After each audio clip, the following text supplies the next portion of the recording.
Highland Falls by Blag, Dahlia. Chapter 12. Flashbacks and Asscracks.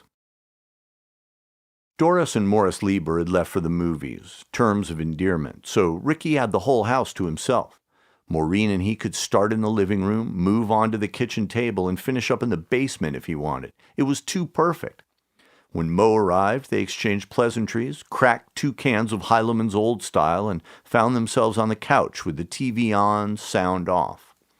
Ricky reached over and touched her gently freckled face, brushing back her hair and catching a faint wink of insanity behind her eyes. When their lips met, the kiss was long and lingering. She smelled both pretty and fecund, like a flower in the dirt.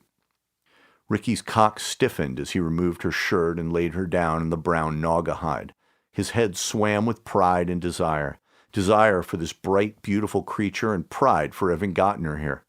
Ricky Lieber would now be a real player at Highland High.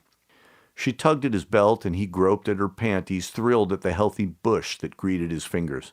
Again their lips locked and Ricky's head swam. The end of senior year was going to turn into the best summer ever. "Hang on 1 second. Maureen quickly wriggled out from under Ricky, his stiff cock now lodged between 2 couch cushions, reached in her purse and removed a pair of handcuffs with which she deftly manacled Ricky's outstretched hands. She drove her right knee into the small of his back and grabbed him by the hair so forcefully his neck almost snapped. "Ow!" Maureen took a swig of the Old Style and spat it into Ricky's ear.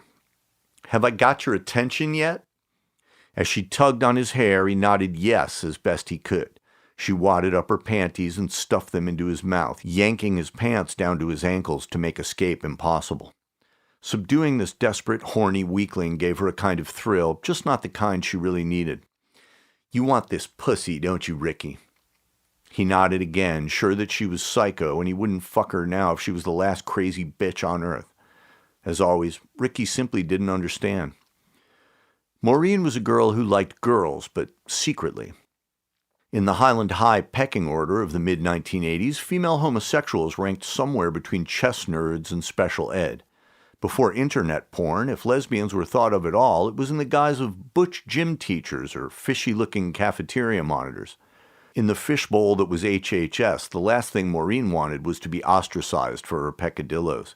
She had recruited Ricky for her sexual master plan, not because he stood out in any way, but precisely because he did not. "You and me are going to fuck 7 pretty girls by the end of the school year and another 7 by the end of the summer. I'm going to tell them one by one how madly in love I am with Ricky Lieber, and they're going to help me make you mine because every girl loves a romance with a happy ending. They won't know what hit them until it's way too late." She reached into her purse again, pulling out a 10-inch black latex dildo and placing it perilously close to Ricky's exposed asshole. He could sense her grinning maniacally behind his back, his face ground into the couch, faintly redolent of Maury's chronic gas. Ricky wished with all his heart that he was dead. If Maureen went through with this, if that enormous phallus penetrated him, he would have to move somewhere far away from Highland Falls and never return.